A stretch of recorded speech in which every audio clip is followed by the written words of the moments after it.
Peter knowledge भाई Arun sir YouTube channel पर आप सभी का स्वागत है। और जैसा कि आप सभी लोगों को मालूम है कि हमारी ऐप भी आ चुकी है जो कि प्ले स्टोर पर अवेलेबल है, जिसका नाम है AB कंपटीशन क्लासेस। क्या है AB कंपटीशन क्लासेस? आप इसे भी डाउनलोड कर सकते हैं और अपनी तैयारी को बेहतर से बेहतर तरीके से कर सकते हैं। पीछे के सेफ्टी में हमने दो महत्वपूर्ण पार्टों में बहुत सारे सेफ्टी से संबंधित टर्मिनोलॉजी को जाना था, जैसे हमारा पीपीई यानी पर्सनल प्रोटेक्टिव इक्विपमेंट हुआ, बेकार कागज़ों के लिए यानी कि जो हमारे वेस्ट मटेरियल्स होते हैं उनके लिए डस्टबिन का कलर कोड देखा, विभिन्न प्रकार के सेफ्टी साइनों को वो देखे थे हम। अब इसी क्रम में हम आगे बढ़ते हुए आज हम फायर ट्रायंगल देखेंगे, यानी कि फायर यानी कि आग के बारे में, कि आग से संबंधित एक ट्रायंगल होता है, यानी कि आग लगने के क्या क्या कारण होते हैं और उनको बुझाने के लिए हम क्या क्या कर सकते हैं। आइए देखते हैं। यहाँ पर देखिए लिखा हुआ फायर यानी कि ज्वलनशील पदार्थ के जलने को आग कहते हैं। अनचाहे गए स्थान पर तथा अनचाहे गए मौकों पर तथा अनियंत्रित मात्रा में आग के कारण संपत्ति तथा सामान को क्षति या नष्ट कर सकती है या व्यक्ति को हानि पहुंचा सकती है तथा कभी कभी इसके कारण जान भी सकती है। अतः आग से बचने के लिए सभी कोशिश करनी चाहिए। जब आग के लगने का पता चलता है तो उसे नियंत्रित करने तथा बुझाने की तुरंत उचित कार्रवाई करनी चाहिए। निम्नलिखित कारणों से 3 कारणों से संयुक्त रूप से आग को लगातार जलते रहने के लिए उपस्थित रहना चाहिए, यानी कि 3 कारणों को संयुक्त रूप से आग को लगातार जलते रहने के लिए उपस्थित रहना चाहिए। आइए तीनों कारण देखते हैं क्या क्या है। देखिए, इसी को हम फायर ट्रायंगल बोलते हैं। बीच में देखिए आपको क्या दिखाई दे रहा होगा, बीच में आपको आग दिखाई दे रही है, यानी कि फायर दिखाई दे रही है। देखिए, फायर लगने के 3 कारण कौन कौन से हैं। हीट यानी कि इसे हम क्या बोलेंगे, उष्मा। हीट यानी कि उष्मा। ऑक्सीजन हो गया आपका, और आपका फ्यूल यानी कि ईंधन हो गया। अगर इन तीनों में से किसी एक को हम हटा दें तो आग क्या होगी, बंद हो जाएगी। इस प्रकार हम कह सकते हैं कि आग लगने के लिए 3 जो प्रमुख कारक हैं, ऑक्सीजन होता है, उष्मा होता है और ईंधन होता है। क्या क्या होता है, यह क्वेश्चन पूछा जाता है कि फायर ट्रायंगल में क्या क्या शामिल होता है। तो फायर ट्रायंगल में ऑक्सीजन, हीट और फ्यूल, यानी कि ऑक्सीजन यानी कि O2 आप बोल सकते हैं, उष्मा और ईंधन की आवश्यकता होती है। अब यहाँ कर देखिए, ईंधन क्या है। कोई भी पदार्थ, द्रव, ठोस या गैस तब जलेगा जब उसे ऑक्सीजन तथा उच्च ताप दिया जाएगा। उसी प्रकार हीट के बारे में समझाया गया है। हीट क्या है, कोई भी ईंधन किसी निश्चित तापमान पर जलना प्रारंभ कर देता है या परिवर्तित करता है तथा ईंधन निर्भर करता है। ठोस तथा द्रव को जब गर्म किया जाए तो वे वाष्प उत्पन्न करते हैं तथा वह वाष्प जिससे यह आग लगती है, कुछ द्रव को गर्म करने की आवश्यकता नहीं होती, क्योंकि वह नॉर्मल कमरे के ताप पर जैसे 15 डिग्री सेल्सियस पर ही वाष्प उत्पन्न करते हैं। जैसे कि हमारा पेट्रोल हो गया। ऑक्सीजन, आग को जलते रहने के लिए ऑक्सीजन सामान्यतः पर्याप्त मात्रा में हवा में उपस्थित होती है। तो यानी कि आपका क्या क्या हो गया, फ्यूल हो गया, ताप हो गया और O2 हो गया। यानी कि जो हमारा फायर है, आग है, इसको जलते रहने के लिए तीनों का उपस्थित होना बिल्कुल ही आवश्यक है। अब देखिए, इस प्रकार से हम आग को बुझाने के लिए कौन कौन सी विधियों का इस्तेमाल करते हैं। यानी कि आग लग गई है, अब हमारी फैक्ट्री में या फिर कहीं भी आग लग गई है, आग को बुझाना है तो हम क्या करेंगे। इनमें से किसी भी कारण को मेल में से अलग करने या हटाने से आग को बुझाया जा सकता है। यानी कि अगर हम फ्यूल को अलग कर दें, हीट को अलग कर दें या फिर ऑक्सीजन को अलग कर दें तो हमारी आग बुझ जाएगी। इस प्रकार से हमारे फायर ट्रायंगल में 3 प्रमुख तत्व थे। तो इसी प्रकार से आग को बुझाने के लिए भी 3 प्रमुख तत्व होते हैं। सबसे पहला हमारा होता है स्टार्वेशन विधि। कौन सी विधि होती है, यानी कि स्टार्वेशन यानी कि ईंधन की आग को रोकना। यानी इसमें क्या करेंगे, ईंधन की आग को रोकने के लिए, यानी कि स्टार्वेशन मेथड में क्या होता है, फ्यूल को आग से अलग कर देते हैं। यानी फ्यूल मीन्स क्या हो गया आपका, यानी कि ईंधन हो गया। ईंधन को ही हम क्या करेंगे, अलग कर देंगे। यह हमारी कौन सी विधि हो गई स्टार्वेशन में? स्टार्वेशन हमारी पहली विधि होती है, यानी कि आपकी 3 विधियां होती हैं प्रमुख तरह से। एक हो गया आपका स्टार्विंग हो गया, दूसरा हमारा होता है कूलिंग, और तीसरा हमारा होता है स्मूथरिंग। क्या होता है? स्मूथरिंग। यह तीनों विधियां होती हैं, तीनों में एक एक को हम अलग करते हैं, यानी कि ये ध्यान रखिएगा। स्टार्वेसिंग में हम फ्यूल को यानी कि ईंधन को अलग करेंगे, ठीक है। और कूलिंग में क्या करेंगे? हीट को आग से अलग कर दिया जाता है, यानी कि क्या करेंगे? कूलिंग में हीट को ही हम यानी कि हटाते हैं, यानी कि उष्मा को हटाते हैं, यानी कि जैसे हम पानी डाल दिए तो यह क्या हो जाएगा? यह हमारी कूलिंग हो जाएगी। स्मूथरिंग में क्या होता है? O2 को अलग करते हैं, यानी कि ऑक्सीजन को अलग करते हैं। ऑक्सीजन को अलग करते हैं तो हमारी क्या होगी? आग बुझ जाएगी। अब आइए हम देखते हैं एक एक करके। पहला विधि है हमारा स्टार्विंग विधि। हमने इसमें पहले ही बता दिया आपको, इसमें ईंधन की आग को क्या करेंगे? अलग कर देंगे, यानी कि जो हमारा ईंधन है, फ्यूल है, उसको ही अलग कर देंगे। जैसे कि एक एग्जाम्पल हम लेके आपको बता रहे हैं, होम गैस, यानी कि घरों पर जो गैस होता है उसको जो हम बंद कर देते हैं तो क्या होता है? यानी कि ईंधन को बंद कर दिए। ईंधन जैसे ही हमारा फ्यूल बंद होता है, हमारी गैस क्या होती है? बंद हो जाती है।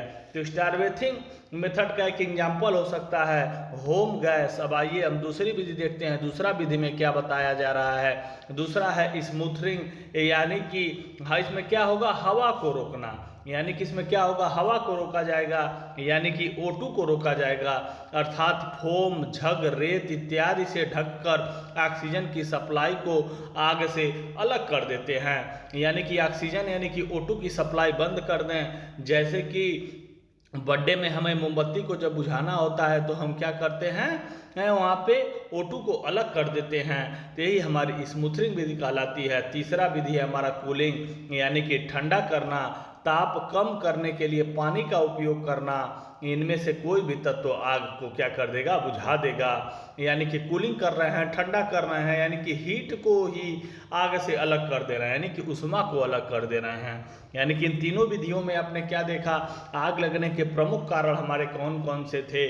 फ्यूल था, ऑक्सीजन था और हीट था। इन तीनों विधियों में हम एक एक को अलग कर रहे हैं, उनका अलग अलग नाम दिया गया है। स्टार्वेथिंग मेथड में क्या हो रहा है? हमारा फ्यूल अलग हो रहा है। स्मूथरिंग में क्या हो रहा है? हमारा ऑक्सीजन अलग हो रहा है। और हमारे कूलिंग में क्या हो रहा है? हीट अलग हो रहा है। यानी कि आप ये तीनों बातों को तो विशेष रूप से ध्यान रखिएगा कि किस विधि में क्या होता है। अब आइए हम देखते हैं आग का वर्गीकरण, यानी कि क्लासिफिकेशन ऑफ फायर, यानी कि ईंधन की प्रकृति के आधार पर आग को 4 प्रकार से वर्गीकृत किया गया है। यानी कि अगर टाइप्स ऑफ फायर पूछा जाए, यानी कि आग के प्रकार क्या हैं, तो आग हमारे मुख्यतः कितने प्रकार के हैं? 4 प्रकार के हैं। आइए हम एक एक करके इनके बारे में देखते हैं। सबसे पहला देखिए क्लास ए फायर, यानी कि क्लास ए फायर है, यानी कि इस प्रकार से आपके मुख्यतः 4 होते हैं। ए होता है, बी होता है, सी होता है, डी होता है, और कभी कभी क्लास एफ के बारे में भी पूछा जाता है। लेकिन आपसे पूछा जाए आग कितने प्रकार की होती है, तो आग मुख्यतः 4 प्रकार की ही माना जाता है। तो सबसे पहला है हमारा क्लास ए फायर, यानी क्लास ए फायर में को हम दूसरा नाम होता है इसका कार्बोनेशियम फायर। क्या होता है? इसे हम कार्बोनेशियम फायर भी कहते हैं। क्या कहते हैं? कार्बोनेशियम फायर। कार्बोनेशियम फायर भी इसे बोला जाता है। यानी कि यह बात याद रखिएगा आप, इसे क्लास ए फायर हो गया, इसे हम कार्बोनेशियम फायर भी कहते हैं। पहली बात यह हो गई। और इसमें जो ठोस वस्तुओं से लगने वाली आग होती है, यानी कि जैसे आपका हो गया लकड़ी, पेपर, कपड़ा, यानी कि जो ठोस पदार्थ से वुड हो गया, आपका क्लॉथ हो गया, पेपर हो गया, यह सब से जो आग लगती है वह क्लास ए फायर के अंतर्गत आती है। और इसको बुझाने के लिए हम क्या इस्तेमाल करते हैं? अति प्रभावी, जैसे पानी से ठंडा करना, पानी की फुहार देना, आग के निचले हिस्से में धीरे धीरे ऊपर डालें। यानी कि यह हमारी कौन सी विधि हो जाएगी?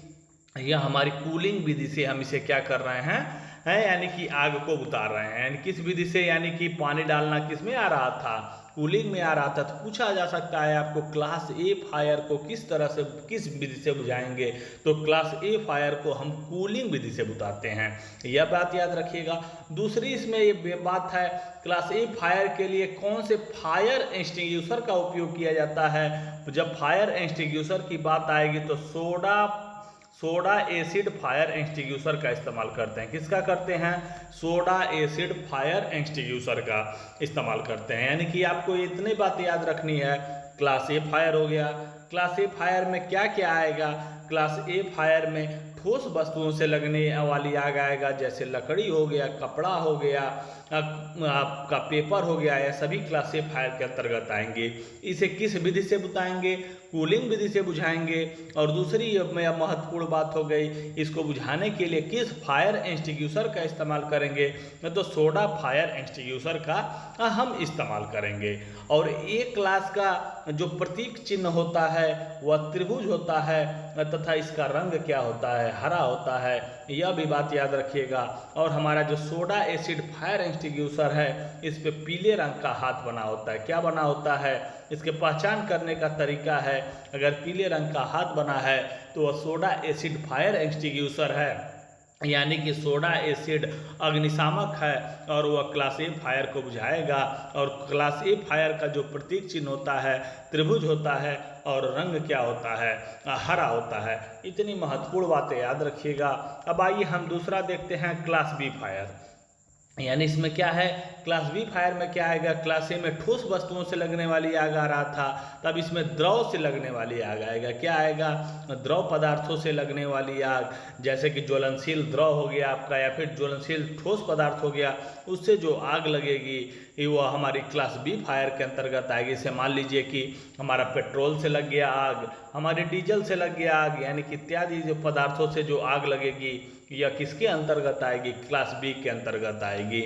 और इसको बुझाने के लिए जो हम फायर एक्सटिंग्विशर का इस्तेमाल करते हैं उसका क्या नाम होता है, फोम फायर एक्सटिंग्विशर। क्या होता है, यानी कि फोम फायर अग्निशामक बोलते हैं। यानी जो अग्निशामक का उपयोग करेंगे उसे फोम फायर एक्सटिंग्विशर बोलेंगे। इस पे याद रखिएगा, इसका जो प्रतीक चिन्ह होता है भूरे रंग का हाथ होता है। क्या होता है, भूरे रंग का हाथ होता है। और यह लगभग इसकी लंबाई 100 mm होती है।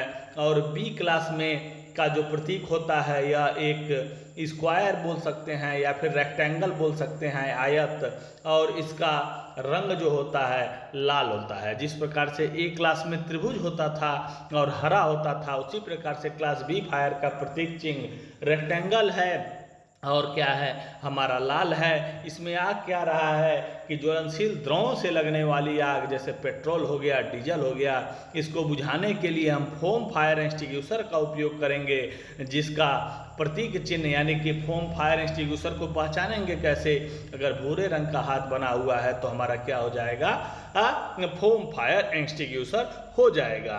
अब आइए इसमें देखते हैं, इसको जो बुझाने की विधि याद रखिएगा। जिस प्रकार से ए वाले को बुझाने के लिए कूलिंग का इस्तेमाल कर रहे थे, इसी प्रकार से बी फायर को बुझाने के लिए जो विधि होती है हमारी स्मूथरिंग होती है। स्मूथरिंग में क्या करते हैं, हम O2 को अलग करते हैं, यानी कि ऑक्सीजन को अलग कर देते हैं। यहाँ पर देखिए, हवा का प्रभाव बंद करना, यानी कि हवा का प्रभाव क्या करेंगे, O2 का प्रभाव बंद करना। जलते हुए द्रव को पूरी सतह से ढकने के उद्देश्य से होना चाहिए। इसके प्रभाव से ऑक्सीजन का संपर्क टूट जाता है। पानी का उपयोग जलते हुए द्रव पर कभी न करें, यानी कि पानी इस पे नहीं फेंकना है, क्योंकि यह आग को और बढ़ाता है। यह बात ध्यान रखिएगा, क्लास बी फायर में पानी का उपयोग कभी नहीं करना है। फोम, सूखा पाउडर या CO2 का उपयोग हम कर सकते हैं। इस प्रकार से हमारी कौन सी फायर हो गई, क्लास बी फायर हो गई। अब हम आगे बढ़ते हैं और यह हमारी कौन सी फायर है, क्लास सी फायर है। कौन सी फायर है, क्लास सी फायर। इसमें जो होती है गैसों से या द्रवित गैसों से जो लगने वाली आग होती है, यानी कि जैसे हमारा मीथेन हो गया, कौन सा हो गया, मीथेन हो गया, प्रोपेन हो गया, यानी कि गैसों से जो लगने वाली आग होती है वह हमारी क्लास सी फायर के अंतर्गत आती है। इसे हम गैस फायर भी बोल सकते हैं। और इसको जो बुझाने के लिए इस्तेमाल करते हैं अग्निशामक का, उसे हम ड्राई पाउडर एक्सटिंग्विशर बोलते हैं। क्या बोलते हैं? ड्राई पाउडर फायर एक्सटिंग्विशर और बोला जाता है। और इसका जो प्रतीक चिन्ह होता है ड्राई पाउडर का, वह नीले रंग का हाथ होता है। क्या होता है? नीले रंग का हाथ होता है। जो ड्राई पाउडर फायर एक्सटिंग्विशर है उसमें क्या क्या हो सकता है? ड्राई पाउडर जो वो फायर एक्सटिंग्विशर बना है उसमें CO2 हो सकता है, N2 हो सकता है, सोडियम बाइकार्बोनेट हो सकता है, यह हो गया। और याद रखिएगा क्लास C फायर को बुझाने के लिए जो हम विधि का इस्तेमाल करेंगे वह हम स्टार्विंग मेथड का इस्तेमाल करेंगे। किसका करेंगे? स्टार्विंग मेथड का, यानी कि उसमें फ्यूल को ही अलग किया जाता है। किसको? यानी कि जो हमारा ईंधन होता है हम उसी को अलग करते हैं क्लास C फायर के लिए। और क्लास C फायर का जो प्रतीक चिन्ह होता है वह वृत्त होता है तथा इसका जो रंग होता है नीला होता है। क्या होता है? यानी कि क्लास C फायर का प्रतीक चिन्ह क्या है? वृत्त है तथा रंग क्या है? नीला है। और इसकी जो विधि है स्टार्विंग मेथड से इसको बुझाएंगे हम। और इसमें गैसों से लगने वाली आग, जैसे आपका CH4 हो गया, LPG हो गया, प्रोपेन हो गया, हाइड्रोजन हो गया, यह सभी किसके अंतर्गत आती हैं? यह सभी क्लास C फायर के अंतर्गत आती हैं। और इसको बुझाने के लिए ड्राई पाउडर एक्सटिंग्विशर का हम इस्तेमाल करते हैं। देखिए यहाँ पर लिखा हुआ है द्रवित गैस को बुझाने के लिए बहुत अधिक सावधानी की आवश्यकता होती है। विस्फोट का एकाएक आग फैलने का खतरा रहता है। आसपास के संपूर्ण क्षेत्र में यदि सिलेंडर से आग बुझाने वाले साधन में आग लग जाए तो ऑक्सीजन के पर्दे को बंद कर दें। सुरक्षित विधि है अलार्म बजाना आग को बुझाने के लिए। इस प्रकार से कैसे कैसे आग को बुझाया गया है उसके बारे में लिखा गया है। यह आपका क्लास C फायर हो गया। अब उसके बाद हम देखते हैं क्लास D फायर। यानी कि क्लास D फायर क्या हो गया? Involving metal. Class D fire की जो आग होती है उसे हम इलेक्ट्रिक फायर, यानी कि विद्युत से लगने वाली आग या फिर ज्वलनशील धातु जो होते हैं उनसे लगने वाला, जैसे हमारा सोडियम हो गया, फास्फोरस हो गया, उससे भी हमारी आग लग जाती है। क्योंकि सोडियम को अगर हम खुले में छोड़ दें तो ऑक्सीजन से क्रिया करके वह क्या करता है? आग पकड़ लेता है। इसलिए उसे हम केरोसिन ऑयल यानी कि मिट्टी के तेल में रखते हैं। तो क्लास D फायर में क्या हो गया हमारा? क्लास D फायर में क्या क्या आता है? इलेक्ट्रिक फायर, यानी कि बिजली से लगने वाली आग आता है तथा धातुओं से लगने वाली आग, यानी कि इसे मेटल फायर भी बोल सकते हैं। क्या बोल सकते हैं? इसे मेटल फायर भी बोला जा सकता है। और इसको बुझाने के लिए जो इस्तेमाल किया जाता है हैलान टाइप फायर एक्सटिंग्विशर। क्या? हैलान फायर एक्सटिंग्विशर का इस्तेमाल करते हैं। और हैलान फायर एक्सटिंग्विशर में होता क्या क्या है? बहुत ही महत्वपूर्ण है, पूछा जाता है। हैलान फायर एक्सटिंग्विशर में क्या हो सकता है? CTC हो सकता है या फिर BCF हो सकता है। CTC का तात्पर्य कार्बन टेट्राक्लोराइड हो गया और BCF का तात्पर्य ब्रोमो क्लोराइड फ्लोरो मीथेन हो गया, यानी कि इन दोनों में से कोई एक हो सकता है। और CTC जो होता है वह पीतल का बना होता है। और D क्लास का जो प्रतीक चिन्ह होता है वह स्टार होता है तथा रंग जो होता है पीला होता है। क्या होता है? रंग जो हो गया पीला हो गया। और इसको बुझाने के लिए कभी भी हम फोम फायर एक्सटिंग्विशर का इस्तेमाल नहीं करते हैं, क्योंकि फोम फायर एक्सटिंग्विशर में क्या है हमारा? उससे क्या बुझ रहा है? हमारा B क्लास की फायर यानी कि तेली आग बुझ रही है। स्मूथरिंग का उपयोग किया जा रहा है, O2 को अलग किया जा रहा है। इस बात का विशेष ध्यान रखेंगे। यानी कि इस प्रकार से हमने 4 प्रकार की आगों को देखा। क्या देखा? 4 प्रकार की आगों को देखा। यहाँ पर देखिए बुझाने के लिए मूल श्रेणी की आग को बुझाने के कारण अयोग्य एवं खतरनाक तत्व होते हैं। जब मेटल फायर के संपर्क में आता है तो बौद्धिक उपकरणों में आग, हैलान कार्बन डाइऑक्साइड, सूखा पाउडर या वाष्पिक लिक्विड CTC अग्निशामक इलेक्ट्रिकल उपकरणों में आग को बुझाने में सहायक होता है। फोम या तरल पदार्थ अग्निशामक को किसी परिस्थिति में नहीं बुझाना चाहिए। हमने आपको पहले ही बता दिया था क्लास D फायर के लिए फोम का कभी हम इस्तेमाल नहीं करेंगे। और एक प्रकार से एक और हमारा बच रहा है आपका क्लास F। यह भी कभी कभी पूछ लिया जाता है क्लास F। अब इसके अंतर्गत हमारे कुकिंग ऑयल जो आते हैं, कुकिंग यानी कि खाना बनाने वाले जो तेल होते हैं वह क्लास F के अंतर्गत रखा जाता है। यानी कि उससे भी कभी कभी आग लग जाती है तो वह क्लास F के अंतर्गत एक विशेष कैटेगरी में इसे रखा गया है। इस प्रकार से आपने कितने प्रकार के देखे? आइए हम एक एक करके एक बार और देख लेते हैं। A हो गया, B हो गया, C हो गया और D हो गया। यानी कि आपने क्या क्या पढ़ा? आग मुख्यतः 4 प्रकार के हैं, class A fire, class B fire, class C fire और class D fire. Class A fire में क्या था, सॉलिड वस्तुओं से लगने वाली आग।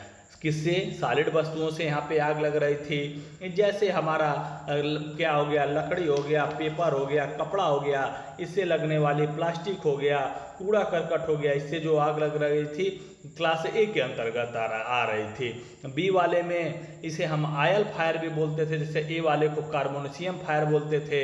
इसमें क्या क्या आता है, डीजल, पेट्रोल, केरोसिन से लगने वाली आग, यानी कि लिक्विड से लगने वाली आग, डीजल हो गया, पेट्रोल हो गया, द्रव पदार्थों से लगने वाली आग। इसमें क्या था, क्लास सी फायर में गैसों से लगने वाली आग, जैसे एलपीजी हो गया, प्रोपेन हो गया, हाइड्रोजन हो गया, मीथेन हो गया, आपका CH4 हो गया, यानी कि जो गैसों से लगने वाली आग आ रही थी। इसमें क्या था, इलेक्ट्रिक से लगने वाली आग या फिर मेटल से लगने वाली आग इसके अंतर्गत आ रही थी। अब एक एक क्रम में बुझाने की बात करते हैं। ए वाला कैसे बुझेगा, बी वाला कैसे बुझेगा। ए को बुझाने के लिए हम सोडा फायर एसिड एक्सटिंग्विशर का इस्तेमाल कर रहे थे। किसका कर रहे थे, सोडा एसिड फायर एक्सटिंग्विशर का इस्तेमाल कर रहे थे। बी वाले को बुझाने के लिए फोम फायर एक्सटिंग्विशर का इस्तेमाल कर रहे थे। सी वाले को बुझाने के लिए हम ड्राई पाउडर और फायर एक्सटिंग्विशर का इस्तेमाल कर रहे थे, और डी वाले को बुझाने के लिए हैलान टाइप फायर एक्सटिंग्विशर का इस्तेमाल कर रहे थे। यह चारों बातें बहुत ही महत्वपूर्ण हैं। यानी ए वाले को बुझाने के लिए सोडा एसिड फायर एक्सटिंग्विशर, जिसका प्रतीक चिन्ह क्या होता है, पीले रंग का हाथ होता है। उसके बाद हमारा बी को बुझाने के लिए फोम फायर एक्सटिंग्विशर, जिसका प्रतीक चिन्ह भूरे रंग का हाथ, जिसकी लंबाई 100 mm होती है। और हमारा सी क्लास जो है, यानी कि गैसों से लगने वाली आग है, और उसमें ड्राई पाउडर फायर एक्सटिंग्विशर से बुझाएंगे। अगर डी वाली आग है तो हैलान अग्निशामक यंत्र, यानी कि हैलान टाइप फायर एक्सटिंग्विशर से बुझाएंगे। और हैलान में क्या क्या होता है, CTC होता है, BCF यानी कि कार्बन टेट्राक्लोराइड, या फिर ब्रोमोक्लोराइड फ्लोरो मीथेन, यानी कि जो कि BCF का अब फुल फॉर्म होता है। और ए वाली आग को बुझाने के लिए कूलिंग मेथड, बी वाली को बुझाने के लिए स्मूथरिंग मेथड, सी वाले को बुझाने के लिए स्टारवेथिंग मेथड का इस्तेमाल किया जाता है। और डी वाले पे कभी भी फोम का इस्तेमाल नहीं करना है। ए का जो प्रतीक चिन्ह होता है त्रिभुज होता है, बी का आयत होता है, सी का गोला होता है, डी का क्या होता है, स्टार होता है। और ए का रंग हरा होता है, बी का रंग लाल होता है, सी का रंग नीला होता है, डी का रंग पीला होता है। इतनी महत्वपूर्ण बातें आपको आग से याद रखनी होगी। अब आइए देखते हैं अग्निशामक के बारे में। अग्निशामक में कौन कौन सी, अग्निशामक को बुझाने के लिए पानी भरे यंत्र जो हैं, यह 2 प्रकार के हैं, gas cartridge storage pressure type. यहाँ से क्वेश्चन आपके पूछने की संभावना कम होती है। यह अग्निशामक के बारे में लिखा गया है। इसमें क्या क्या होता है, जैसे हमारा फोम आपको हमने बताया था क्लास बी के लिए इस्तेमाल हो रहा था। इसमें आग बुझाने के लिए यंत्र फायर एक्सटिंग्विशर का उपयोग करने से पूर्व संदेश को उस पर दिए गए ऑपरेटिंग अनुदेशकों को चेक कर लेना चाहिए, यह कहाँ कहाँ पे उपयोग होता है उसके बारे में लिखा गया है। यह कार्बन डाइऑक्साइड वाला है, यह अपने विशिष्ट आकार के डिस्चार्ज होने के कारण आसानी से पहचाने जा सकते हैं। इस प्रकार से यह थोड़ा सा हैलान वाला है, जो बिजली की आग को बुझाने के लिए हम इस्तेमाल कर रहे थे। अब आइए हम देखते हैं अगला हमारा क्या है। यहाँ पर देखिए एक टेबल भी बनाया गया है, यानी कि वर्ग ए के अंतर्गत लकड़ी, कागज, ठोस पदार्थ आते हैं। बी के अंतर्गत तेलीय, ग्रीस, गैसोलीन इन आते हैं। सी के अंतर्गत गैस आते हैं। डी के अंतर्गत धातु या विद्युत उपकरणों से लगने वाली आग आती है। अब आइए हम और देखते हैं क्या क्या है इसमें महत्वपूर्ण बातें। सबसे महत्वपूर्ण बातें अग्निशामक को चलाने के लिए, यानी कि जो फायर एक्सटिंग्विशर का हम इस्तेमाल कर रहे हैं उसके लिए सबसे जो फेमस तरीका है, आपको यह याद रखना चाहिए पास। यह इसरो महेंद्रगिरी जो 2023 सितंबर में परीक्षा पूछा गया था, उसमें पास में ए का मतलब पूछा गया था। यानी कि ए का मतलब क्या होता है, एम होता है, यानी कि माने निशाना। हाँ, यानी कि आइए हम देखते हैं इसमें पास का तात्पर्य क्या है। पास जो है अग्निशामक को चलाने के लिए ध्यान से रखने वाला सरल कार्य याद रखना चाहिए। पास यानी कि PASS। एक पी से क्या होता है, हमारा पुल होता है, ए से एम होता है, एस से स्क्वीज होता है, एस से स्वीव होता है। यानी कि पी से क्या हो गया, खींचना, ए से एम यानी कि निशाना लगाना, एस से स्क्वीज यानी कि दबाना, और यस माने स्वीप यानी कि इधर उधर घुमाना। यह भी बातें आपको याद रखनी है। पास के फुल फॉर्म में से आपको कोई एक अक्षर पूछ लिया जाएगा, जैसे कि ए पूछा गया था अब की बार महेंद्र गिरी इसरो के पेपर में, यानी कि यह क्या हो गया, पास का फुल फॉर्म भी आपको वो याद रखना होगा। अब आइए और देखते हैं, यह कुछ मोस्ट इम्पॉर्टेंट बातें नहीं हैं।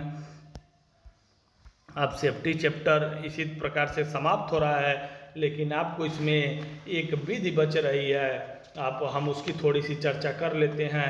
जो कृत्रिम श्वसन की विधि होती है, कौन सी होती है, कृत्रिम श्वसन की विधि, यानी कि आर्टिफिशियल जो रेसिप्रिकेशन होता है, यानी कि कृत्रिम श्वसन जिसे हम बोलते हैं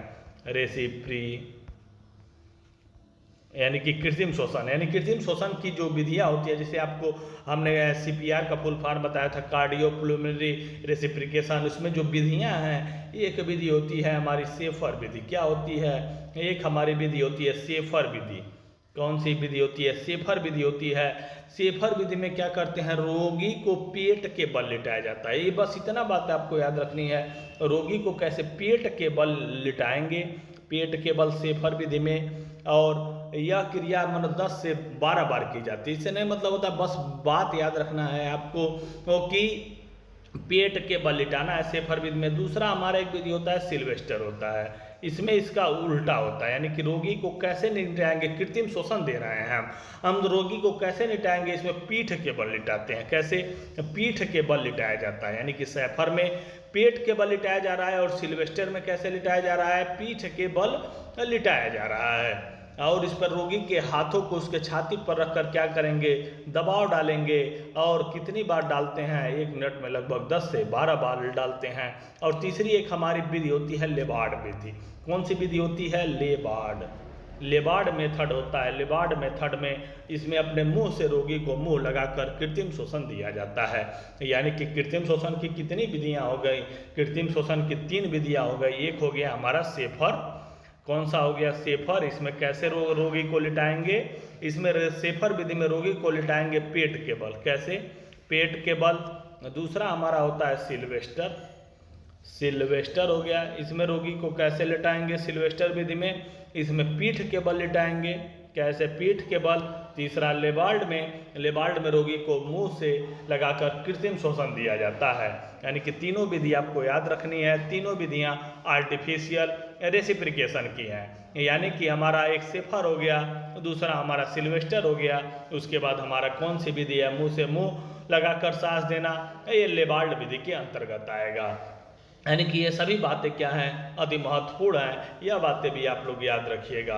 कभी कभी आपसे पूछ लिया जाता है कि फर्स्ट एड बॉक्स, यानी कि जो प्राथमिक चिकित्सा बॉक्स होता है, उसमें क्या क्या होना चाहिए, यानी कि हमारे जो फर्स्ट एड बॉक्स है उसमें क्या क्या होना चाहिए। तो फर्स्ट एड बॉक्स में सबसे पहले हमारी उसमें बुक्स होनी चाहिए, स्टेलाइट होना चाहिए, पट्टियाँ होनी चाहिए, कॉटन के रोल होने चाहिए, प्लास्टर होनी चाहिए, कैंची होनी चाहिए, बीटाडीन होना चाहिए, एंटीसेप्टिक होना चाहिए, थर्मामीटर होना चाहिए, चिमटी, सुई और कुछ महत्वपूर्ण बिना प्रिकॉशंस वाली दवाइयाँ भी होनी चाहिए। यह भी कभी कभी पूछ लिया जाता है कि फर्स्ट एड बॉक्स में क्या क्या होना चाहिए। इस प्रकार से हमने पूरे सेफ्टी चैप्टर को हम समाप्त कर चुके हैं। यानी कि सेफ्टी में टाइप्स ऑफ फायर के बारे में हमने देखा, जो कि बहुत ही महत्वपूर्ण था। हमने शुरू में 5 पढ़ा था, उसके बाद PPE प्रोफेशनल प्रोटेक्टिव इक्विपमेंट पढ़ा। 5 का कॉन्सेप्ट जापानी है।